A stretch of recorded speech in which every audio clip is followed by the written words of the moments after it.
ಪದೇ ಪದೇ ಹೇಳ್ತಿದ್ದೀರಿ ಸಂವಿಧಾನದ ಆಶಯಗಳಿಗೆ ವಿರುದ್ಧವಾಗಿದ್ರೆ ಮಾತ್ರ ರಿಸ್ಟ್ರಿಕ್ಟ್ ಮಾಡ್ಲಿಕ್ಕೆ ಅವಕಾಶ ಅಂತ. ಇದನ್ನ ಪತ್ತೆ ಹಚ್ಚೋದು ಯಾರ ಹೊಣೆಗಾರಿಕೆ ಆಗತ್ತೆ? ಹೇಗೆ ಕಂಡುಹಿಡಿಯೋದು? RSS ಸಂವಿಧಾನಕ್ಕೆ ವಿರುದ್ಧವಾಗಿ ನಡ್ಕೊಳ್ತಿದ್ಯೋ ಇಲ್ವೋ? RSS ನ ಶಾಖೆಗಳಲ್ಲಿ ಸಂವಿಧಾನಕ್ಕೆ ವಿರುದ್ಧವಾದ ಬೋಧನೆಗಳು RSS ನ ಕಾರ್ಯಕರ್ತರಿಗೆ ಆಗ್ತಿದೆಯೋ ಇಲ್ವೋ? ಇದನ್ನ ಪತ್ತೆ ಹಚ್ಚೋದು ಯಾರ ಹೊಣೆಗಾರಿಕೆ ಅಥವಾ ಜವಾಬ್ದಾರಿ? ಅವರಿಗೆ ಇಂಟೆಲಿಜೆನ್ಸ್ ಡಿಪಾರ್ಟ್ಮೆಂಟ್ ಅಂತ ಇದೆ, ಅವರು ಮಾಹಿತಿ ಕೊಡಬೇಕು ಸರ್ಕಾರಕ್ಕೆ. ಹೋಮ್ ಮಿನಿಸ್ಟ್ರಿಗೆ ಕೊಡ್ತಾರೆ, ಇವರು ಇಂಥ ಒಂದು ಮೀಟಿಂಗ್ ಮಾಡಿದರು, ಆ ಮೀಟಿಂಗಲ್ಲಿ ಈ ರೀತಿ ನಿರ್ಧಾರಕ್ಕೆ ಬಂದಿದ್ದಾರೆ, ಅದರಿಂದ ಕಾನೂನಿನ ಉಲ್ಲಂಘನೆ ಆಗ್ತದೆ ಅಥವಾ ಆಗುವಂಥ ಸಂದರ್ಭಗಳು ಇವೆ ಅಂತ ಮಾಹಿತಿ ಬಂದೇ ಬರ್ತದೆ ಸರ್ಕಾರಕ್ಕೆ. ಅಂಥದ್ದಿದ್ದರೆ ಅಂಥ ದಾಖಲೆಗಳನ್ನು ಅವ್ರು ಪ್ರೊಡ್ಯೂಸ್ ಮಾಡಬೇಕು.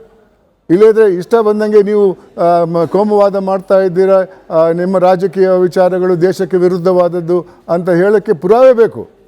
ಪುರಾವೆ ಇಲ್ಲದೆ ಮಾಡೋಕ್ಕೆ ಸಾಧ್ಯವಿಲ್ಲ.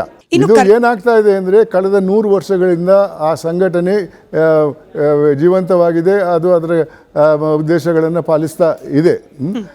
ಅದರಿಂದ ಒಂದು ರಾಜಕೀಯ ಪಕ್ಷಕ್ಕೆ ಲಾಭ ಆಗಬಹುದು ಅನ್ನೋ ಹಿನ್ನೆಲೆಯಲ್ಲಿ ಇನ್ನೊಂದು ರಾಜಕೀಯ ಪಕ್ಷ ಅವರ ವಿರುದ್ಧ ಆ್ಯಕ್ಷನ್ ತಗೊಳ್ತಾ ಇದ್ದಾರೆ ಅನ್ನೋದು ನನ್ನ ವಿಚಾರ. ನಾನು RSSಗೆ ಸೇರಿದವನಲ್ಲ, ಎಂದೂ ಹಿಂದೂ ಇರಲಿಲ್ಲ, ಹಿಂದೆನೂ ಇರಲಿಲ್ಲ, ಇವತ್ತಿಲ್ಲ.